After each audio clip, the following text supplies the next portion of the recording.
Great అనే అర్థం వస్తుంది కదా. బహుశా ఇంకో 10 ఏళ్ల తర్వాత మెగా మీనింగ్ అని కొడితే చిరంజీవి అనే అర్థం వస్తుంది.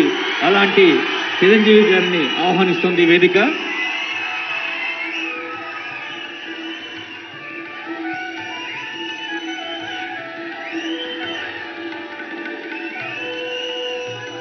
కొన్ని దశాబ్దాలుగా తెలుగు సినిమా కోసం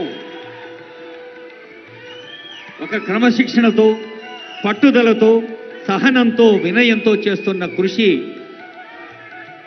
ఆంగికానికి అందం, వాచికానికి వైభవం, ఆహార్యానికి హుందాతనం, సాత్వికానికి సన్నత స్థానం సొంతం చేసిన మన చిరంజీవి గారిని తెలంగాణ ముఖ్యమంత్రి, ఉప ముఖ్యమంత్రి, సినిమాటోగ్రఫీ శాఖ మంత్రులు, సాంస్కృతిక శాఖ మంత్రులు, సమాచార పౌర సంబంధాల శాఖ మంత్రులు సిఎస్ గారు హృదయపూర్వకంగా అభినందించారు. వారికి స్వాగతం పలుకుతూ ఇప్పుడు పద్మ విభూషణులు ఇరువురికి ఒక్కసారి గట్టిగా చప్పట్లు కొట్టి మనం శుభాకాంక్షలు అందజేద్దాం. తెలంగాణ రాష్ట్ర ప్రభుత్వం పద్మశ్రీ అవార్డు గ్రహీతలు 6గురిని ఆహ్వానించింది.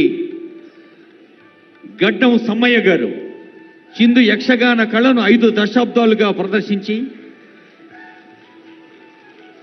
ఈ పల్లె కళ, మనదైన జానపద కళ అంతరించిపోకుండా కాపాడే ప్రయత్నం చేస్తున్నారు.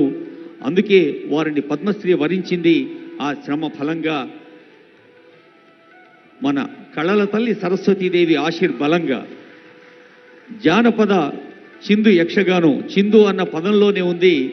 మరి అందవేసిన కళాకారుడు చిందు గడ్డం సమ్మయ్య గారికి హృదయపూర్వక